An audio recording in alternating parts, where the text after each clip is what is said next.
Hello hi. இன்னைக்கு day out ஜாராவோட தான். அவளுக்கு ரொம்ப பிடிச்ச ஸ்பாட்டுக்கு தான் போக போகிறோம்.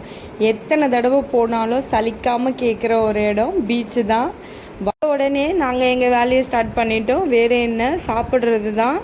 இன்றைக்கி ரொம்ப அடம்பிடிச்சு வந்ததுக்கு காரணம் மெரினா பீச்சில் புதுசாக ரெடி பண்ணியிருக்க பார்க்கில் எல்லாம் விளையாடுறதுக்காக. பட் அவளால் விளையாட முடியல. ஏன்னா நிறைய கூட்டமாக இருந்தது. சண்டேன்றதுனால கூட்டம் அதிகமாக இருந்தது. அவளை ஒரு வழியாக சமாதானப்படுத்தி தண்ணியில் விளையாடலாமான்னு சொல்லி தண்ணிக்கு கூட்டிகிட்டு வந்துட்டோம். அவள் மணலில் அவளோட பேரை எழுதி ஹார்டின்லாம் போட்டு அலை என் பேர் அலைக்குதான்னு பார்க்கலாம் மம்மி அப்படின்னு சொல்லிட்டு இருந்தா. கொஞ்ச நேரம் தண்ணியிலலாம் விளையாடி முடித்ததுக்கப்புறம் மணலில் தண்ணியை ஊற்றி விளையாடிட்டு நான் ஒரு மேஜிக் பண்ணுறேன்னு சொல்லிட்டு விளையாடிட்டு இருந்தாள்.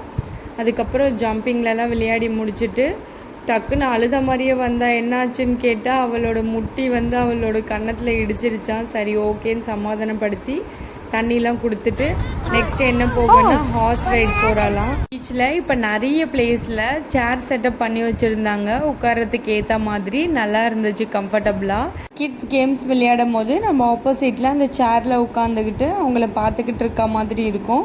ஒரு கேம் ஷாப்புக்கு ஆப்போசிட்லேயும் ஒரு சேர்ஸ் எல்லாம் போட்டு வச்சுருக்காங்க.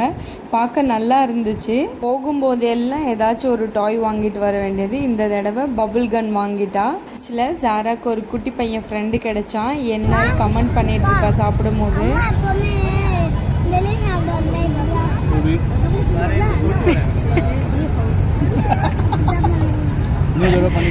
நக்கல் அதிகமாகுது.